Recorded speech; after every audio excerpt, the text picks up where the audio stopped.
and knight. Opposite colored bishops always travel on the opposite color of the other bishop, so they never meet or attack one another. In endgames with only opposite colored bishops and pawns remaining, this means that one bishop can attack or defend squares that the other bishop can never protect. The opposite colored bishops increase the chances to draw and even set up surprising attacks. In this position, black has 3 connected pawns on the king side. With white to move, white can defend against all of these pawns with bishop to g2. White's bishop can sit on this diagonal, never allowing the pawns to advance without being immediately captured. White can draw easily, but should white settle for a draw? Although white can settle for a draw, white has a winning attack on the light squares. Do you notice that on the other side of the h1 to a8 diagonal, black's king is completely trapped in the corner and stuck on a light square? White can play the powerful move bishop to h3. And after g2, white can ignore the pawn and play bishop to d7. Since the attack is on the light squares, black's dark-squared bishop cannot help defend the king. So after black promotes with g1 equals queen, white wins the game with bishop c6. Checkmate. Let's take a look at some more opposite-colored bishop endgames. In this position, black is down 2 pawns, usually a very bad sign in an endgame. But thanks to the opposite-colored bishops, black can draw after bishop to d2.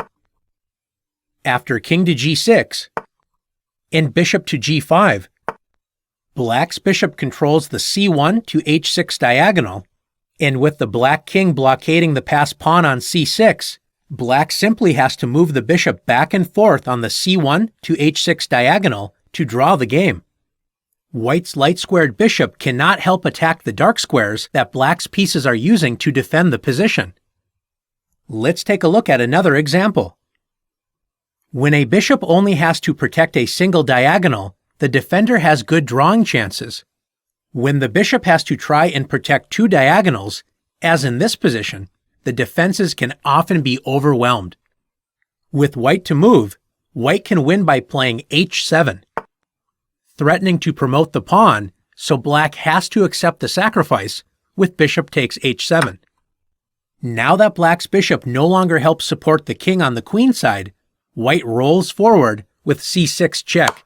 Black's position is now completely lost since king c8 is immediate checkmate, and any other move, such as king a8, cannot prevent white from promoting after b7 check, king a7, and b8 equals queen. White will deliver checkmate on the next move. Let's look at one more example together. In this position, white appears to be in serious trouble. Not only is white's rook hanging on g8, black is threatening to play f2 check and promote the pawn. White recognizes the chance to save the game by entering an opposite-colored bishop endgame after playing the resourceful sacrifice rook takes g4.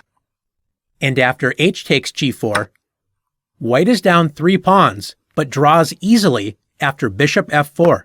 White's bishop prevents the g4 and h3 pawns from advancing, so that after king g6, white's king can block the f-pawn with king f2. And after king f5, bishop h2, white can simply move the bishop back and forth on the h2 to b8 diagonal, and black's pawns cannot advance. Are you ready to test your skills in opposite-colored bishop endings? Let's see.